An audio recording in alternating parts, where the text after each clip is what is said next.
मैं professor doctor Ved Prakash Upadhyay वास्तुशास्त्र के विषय में वैदिक साहित्य पर आधारित कुछ तथ्य प्रस्तुत कर रहा हूँ। आकाशाद वायु, वायोरग्नि, अग्नेरापः, अद्भ्या पृथ्वी। आकाश से वायु हुआ, वायु से अग्नि, अग्नि से जल और जल से पृथ्वी की उत्पत्ति हुई।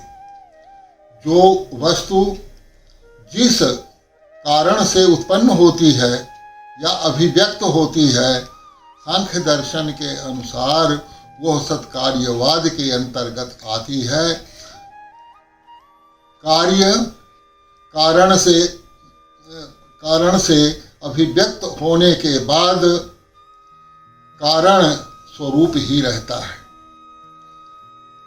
आकाश से वायु अभिव्यक्त हुआ, वायु वहीं होगा जहाँ पर आकाश अर्थात स्पेस होगा। शरीर के ऊपर भी इन पांचों महाभूतों की उपादेयता प्रकट होती है। शरीर में आकाश होगा अर्थात स्पेस होगा, पेट खाली होगा, तभी वायु का संचार सुचारू रूप से होगा। इसी प्रकार वायु से अग्नि, जब अग्नि वायु से अभिव्यक्त हुआ तो अग्नि का स्थान भी शरीर के अंतर्गत है। शरीर में अग्नि है तो शरीर में उष्णता है।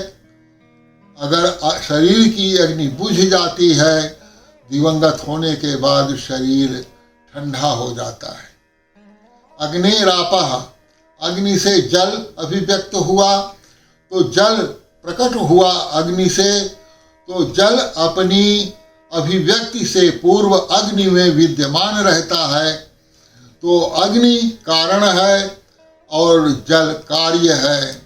तो जल में कारण सूक्ष्म रूप से विद्यमान रहता है, जो उससे अभिव्यक्त होता है।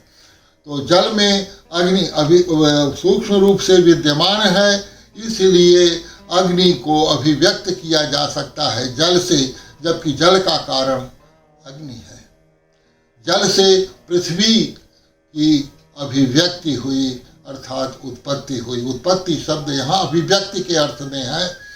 जो चीज़ पहले नहीं थी वह चीज़ नहीं उत्पन्न हो सकती, वो पहले से सूक्ष्म रूप से विद्यमान है अपने कारण में, इसलिए वह अभिव्यक्त रूप में प्रकट होती है। जिस प्रकार शरीर के अंदर आकाश, वायु, अग्नि, जल और पृथ्वी, ये पांचों महाभूत विद्यमान रहते हैं, और शरीर के अंदर आकाश का भी उतना ही स्थान होना चाहिए, खाली स्थान होना चाहिए, जिससे कि वायु का संचार हो सके आदि।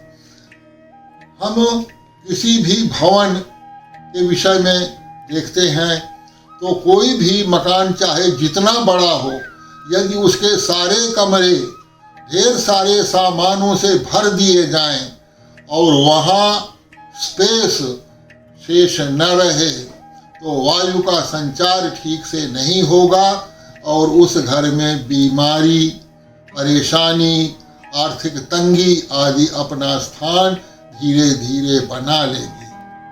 तो ये रही भवन की बात। किसी भी मकान का द्वार पूर्व की ओर हो या उत्तर की ओर हो या पूर्व उत्तर दोनों का मेल अर्थात ईशान कोण की ओर हो, तो वह मकान बहुत ही शुभ माना गया है।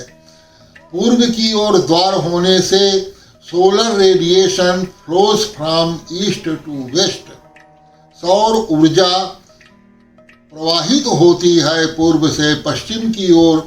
यदि पूर्व की ओर द्वार होगा तो सौर ऊर्जा का घर के अंदर पूर्ण रूपेण संचार होता है, और यदि उत्तर की ओर द्वार है तो magnetic power flows from north to south.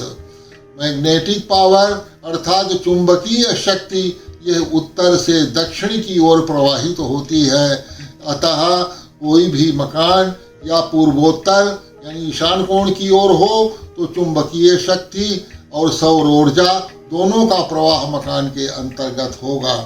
यदि दक्षिण की ओर द्वार है तो वो अच्छा नहीं माना जाता है रहने के लिए, क्योंकि ब्राह्मण ग्रंथों में कहा गया है दक्षिणा वै यमस्य दिक्, दक्षिण दिशा यमराज की दिशा है, उसमें बीमारी अस्वास्थ्य ये सारा कुछ होता है। किधर की तरफ द्वार होगा उधर की तरफ ढलान होना चाहिए।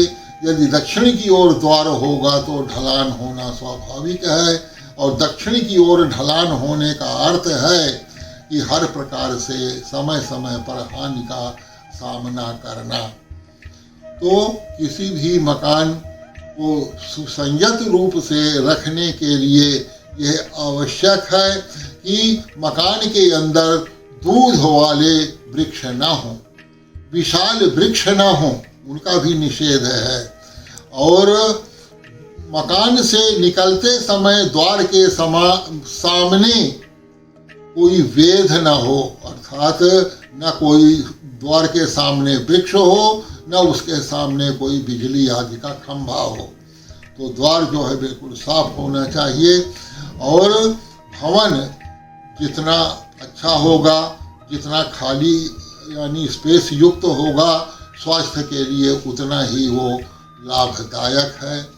और इन चीज़ों का जो ध्यान रखेगा तो सामान्य रूप से उसका कल्याण ही होगा, और वो भवन या प्रासाद रहने वाले लोगों के लिए बहुत ही भाग्यदायी है। भाग्य उनका उदित होता है जो ऐसे अच्छे मकान में रहता है। और शेष अगले व्याख्यान।